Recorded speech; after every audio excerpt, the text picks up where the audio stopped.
The sheriff's office is asking for your help after a shooting overnight left one man dead. Police tell us they found that man, a black man in his early 20s, dead near a bike trail near the corner of West 12th Street and Moncrief Road. We saw school kids forced to go through the crime scene tape just to get to their bus stop this morning. On your side, Tia Collins is joining us live near the scene with a closer look at the investigation. Tia. This is where that shooting took place, and earlier today, investigators had most of this intersection blocked off.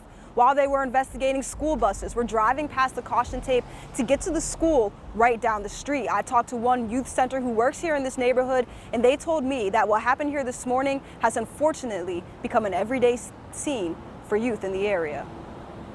The Malavia Washington Youth Foundation is offering a safe space for teens to talk about violence after a shooting in the neighborhood left one man dead. Unfortunately, for a lot of our kids, this is just normal. It's normal. It's it's exhausting, but it's normal. It's not anything that they just don't know any different. According to the Jacksonville Sheriff's Office, officers responded to a shot spotter report around 3:30 a.m. in the area of 13th and Moncrief Road. They found one man in his early 20s shot multiple times. He was pronounced dead. His identity has not been released at this time. There were no 911 calls. Shot spotter information was the only information that we received related to this call. The total amount of shots is 7 shots that shot spotter detected, but we don't know how many times he was struck by gunfire. The youth center says shootings have become a regular part of life for the neighborhood.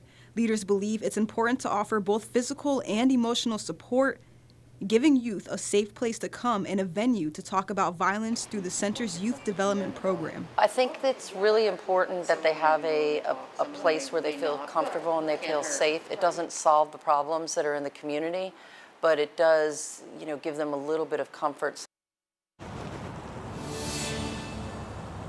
The medical examiner is expected to perform an autopsy on the victim today. Investigators were here on scene earlier today, canvassing the area for video surveillance and witnesses. Reporting in Jacksonville, Tia Collins, First Coast News, on your side.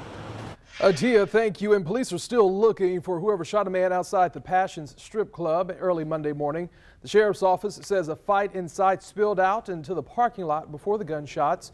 A man in his 20s was shot in his car and crashed into a JEA utility station across the parking lot. Right now, no suspects have been identified, but if you have any information, please call Crime Stoppers. That phone number 866-845-TIPS. Remember, you can remain anonymous.